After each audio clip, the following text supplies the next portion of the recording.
Salam, mən Qafarov Kemal, başlayacaq sizi ikinci sərbəstiyəm.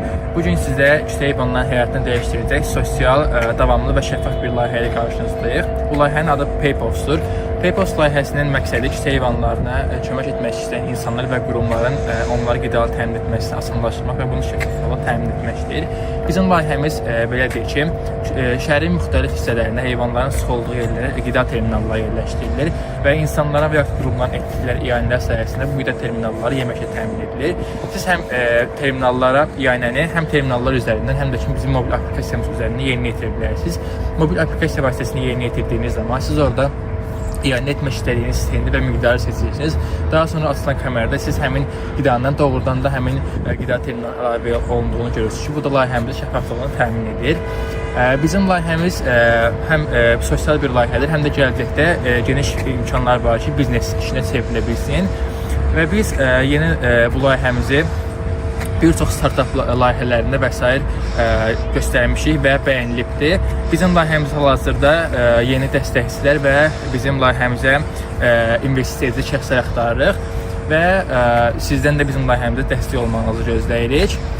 Bizim layihəmizin ideyası isə sevgi ilə qidalandır, birlikdə dəstək oldur və layihəmizin növbəti hissəsini, yəni texnik tərəfini isə komanda yoldaşım Cəmil Cəfərli sizə növbəti videoda izah edəcəkdir. Salam, mən Bakı Dövlət Universiteti İnformasiya Təhlükəsizliyi İxtisası 2-ci kurs tələbəsi Cəmil Cəfərli.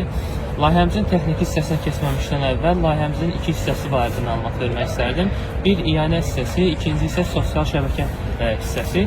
İyanə hissəsi haqqında yoldaşım Kəmal danışdı artıq. Sosial şəbəkə hissəsində isə biz gələcəkdəki yaradacağımız mobil tətbiqlə sosial şəbəkə yaratmağı planlaşdırırıq ki, burada da insanlar eləyəcəyi iyanələri paylaşa biləcəklər və yaxud da digər insanların paylaşdığı iyanələri görə biləcəklər. Bundan da əlavə layihəmiz 3 hissədən ibarətdir. Aparat təminatı, 3D model və proqram təminatı. Bu barədə isə yaradıcılıq mərkəzinin daxilində danışacağıq. Layihəmizin texniki hissəsinə gəldikdə artıq 3 hissədən ibarətdir. Model, proqram təminatı və aparat təminatı. Modelini hazırlayarkən gördüyünüz 3D printerlərdən və Fusion proqramından 3D modelin hazırlanması həyata keçirildi. Proqramlaşdırma hissəsində, proqram təminatı hissəsində Python dili və onun Flask kitabxanası istifadə olundu. Əlavə olaraq web tətbiqin hazırlanması üçün HTML, CSS və JavaScript dillərindən istifadə olundu və geniş istifadəsi dostu bir interfeys yaradıldı. Bundan əlavə aparat təminatı hissəsində isə gördüyünüz Raspberry və Arduino sistemlərindən geniş istifadə elədik və müxtəlif motor və digər komponentlərdən istifadə olundu.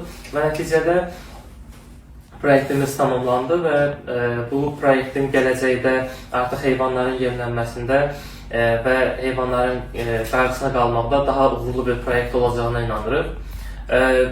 Bu qədər, təşəkkür edirəm.